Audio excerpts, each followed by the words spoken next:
Exercise 5.1 के question number 1 से start करते हैं। In which of the following situation does the list of numbers involves makes an arithmetic progression and why. मतलब हमको ये बताना है कि अरिथमेटिक प्रोग्रेशन है या नहीं है। अगर है तो क्यों है, और अगर नहीं है तो क्यों नहीं है। तो इसका फर्स्ट पार्ट देख लेते हैं। The taxi fare after each kilometre when the 15 rupees for the first kilometre fair is 15 rupees for the first kilometre and 8 rupees for the each additional kilometre. ठीक है, तो मैं आपको बता देता हूँ कि एपी क्या होती है।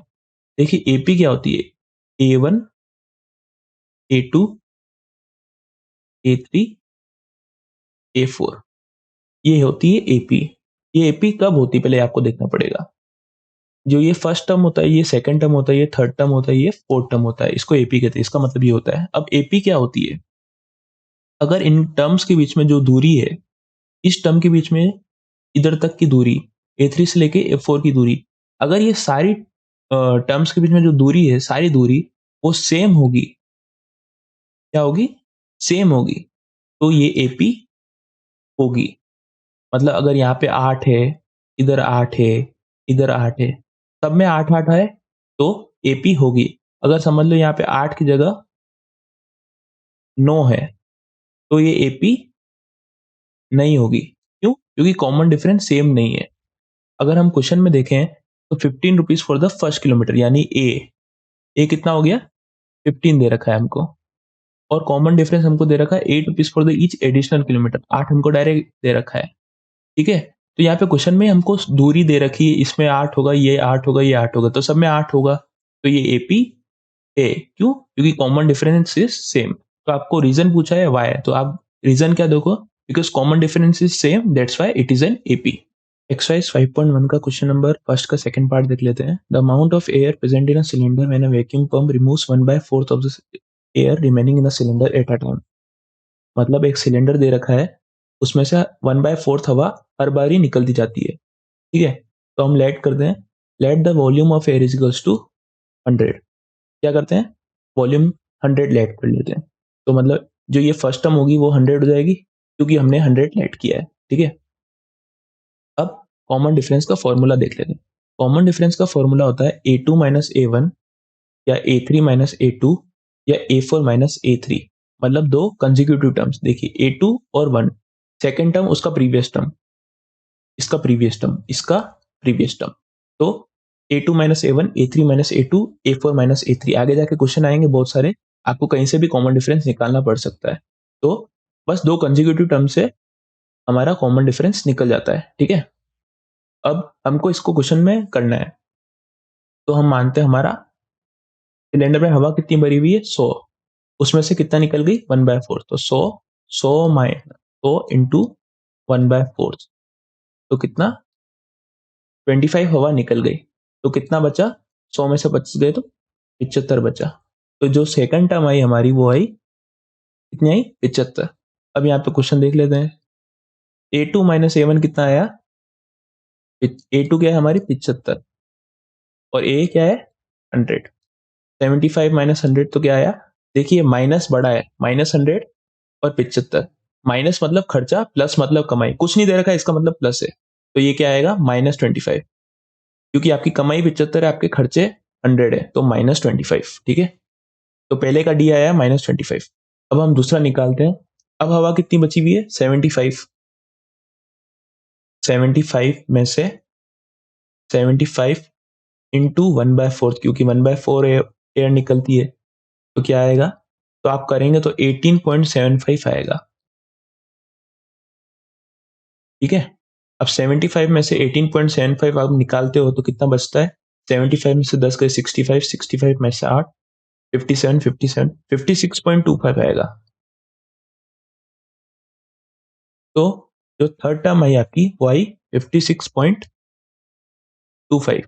ठीक है, तो थर्ड टर्म कितनी आई आपकी, 56.25, 56.25। ठीक है, सेकेंड टर्म क्या है, 75 माइनस 75, तो क्या आएगा, माइनस ही आएगा क्योंकि खर्चा ज्यादा है, कमाई कम है, -18.75। आपको ये ऐसा पूरा क्वेश्चन में करना पड़ेगा, आप मौखिक नहीं कर सकते। तो देखिए पहले डिफरेंस आया था 20 माइनस 25, उसके बाद डिफरेंस है 18.75। क्या ये डिफरेंस सेम है? सेम नहीं है, इसलिए ये एपी नहीं है। क्यों? क्योंकि कॉमन डिफरेंस सेम नहीं है। आपको रीजन देना है, because common difference is not same, that's why it is not an AP. Exercise 5.1 का क्वेश्चन नंबर 1 का थर्ड पार्ट देख लेते हैं। The cost of digging a well after every metre of digging when it's cost rupees 150 for the first metre. क्या दे रखा है? 150 for the first metre. तो हाथों हाथ लिख दीजिए, ए क्या है? 150 है, ठीक है। And rises 50 rupees for the each subsequent metre. अब यहाँ पे क्वेश्चन में देखिए 50 rupees for each subsequent metre, मतलब हर बार 50 से बढ़ जाएगा। मतलब सेकंड मीटर में कितना? 200 हो जाएगा, 50 बढ़ जाएगा तो 200 हो जाएगा। थर्ड मीटर में 150 प्लस 50 तो 250 हो जाएगा। तो मतलब अपन को कॉमन डिफरेंस दे रखा है 50। हमको क्वेश्चन में ही कॉमन डिफरेंस दे रखा है यहाँ पे 50 rupees for each subsequent metre. तो एपी क्या होती है? A1, A2, A3, A4, और इनके बीच में कॉमन डिफरेंस, सबके बीच की दूरी सेम होनी चाहिए। हमको क्वेश्चन में ही दे रखा है 50 है, तो ये एपी है। हमको क्वेश्चन में ही दे रखा है कि 50 है कॉमन डिफरेंस। अब कॉमन डिफरेंस 50 है तो एपी है, बस। और आपको रीजन देना है, because common difference is same, that why it is an AP. Exercise 5.1 का क्वेश्चन नंबर 1 का फोर्थ पार्ट देख लेते हैं। The amount of money in the account every year when 10,000 is deposited at compound interest 8% per annum। कितना deposit किया है? 10,000, और हमको इंटरेस्ट कितना मिल रहा है? 8%। वो किस पे? कंपाउंड इंटरेस्ट पे, ठीक है। हमसे यहाँ पे कंपाउंड इंटरेस्ट से पूछा हुआ है, पर हम आपको सिंपल इंटरेस्ट का भी बताएंगे और कंपाउंड इंटरेस्ट का भी बता देंगे। देखिए, जो सिंपल इंटरेस्ट कैलकुलेट होता है वो हमेशा प्रिंसिपल अमाउंट से कैलकुलेट किया जाता है। हमेशा प्रिंसिपल अमाउंट से कैलकुलेट किया जाता है। तो जैसे 8% बोला है, तो 10,000 का 8% कितना होता है? 800। तो सेकंड साल में आपको 10,800 मिल गया। पर यहाँ पे क्या होता है, हमेशा प्रिंसिपल अमाउंट से ही कैलकुलेट होता है। तो अगले साल भी आपको 800 रुपए ही मिलेगा। हमेशा प्रिंसिपल अमाउंट पे ही इंटरेस्ट मिलता है। तो पहले पहले साल कितना मिला आपको? 800। अगले साल भी आपको 800 ही मिलेगा। हमेशा प्रिंसिपल अमाउंट पे कैलकुलेट होता है। जबकि कंपाउंड इंटरेस्ट में क्या होता है, पहला साल तो आपको प्रिंसिपल अमाउंट पे इंटरेस्ट मिलता है, बराबर। कितना मिला? 800। इस बार भी ये दोनों सेम होता है, सेकंड साल हमेशा सेम होता है। जो थर्ड साल होता है वो सेकंड साल से कैलकुलेट किया जाता है। जो थर्ड साल का इंटरेस्ट होता है वो सेकंड साल से कैलकुलेट किया जाता है। तो 864 हो जाएगा यहाँ पे, क्योंकि 10,800 पे आपको इंटरेस्ट मिला है। इसमें क्या होता है, इंटरेस्ट पे इंटरेस्ट मिलता है। जो आपको इंटरेस्ट आया ना 800, इस पे भी आपको इंटरेस्ट मिला है। इसमें हमेशा प्रिंसिपल अमाउंट से कैलकुलेट किया जाता है, इसमें इंटरेस्ट को कैलकुलेट करके इंटरेस्ट मिलता है। समझ में आया आपको? तो हम देख लेते हैं क्या आया है। तो कॉमन डिफरेंस हम निकाल के देख लेते हैं। इसमें तो हमेशा कॉमन डिफरेंस सेम आएगा। तो अगर आपको कभी भी सिंपल इंटरेस्ट पूछा जाए तो कॉमन डिफरेंस हमेशा सेम होता है। कंपाउंड इंटरेस्ट में कॉमन डिफरेंस सेम नहीं होता है। हम निकाल के भी देख लेते हैं। A2 कितना है हमारा? 10,800 माइनस 10,000, तो कितना आया? 800। पहला कॉमन डिफरेंस कितना है? 800। दूसरा कॉमन डिफरेंस निकाल के देख लेते हैं। 11,664 माइनस 10,800 कितना आएगा?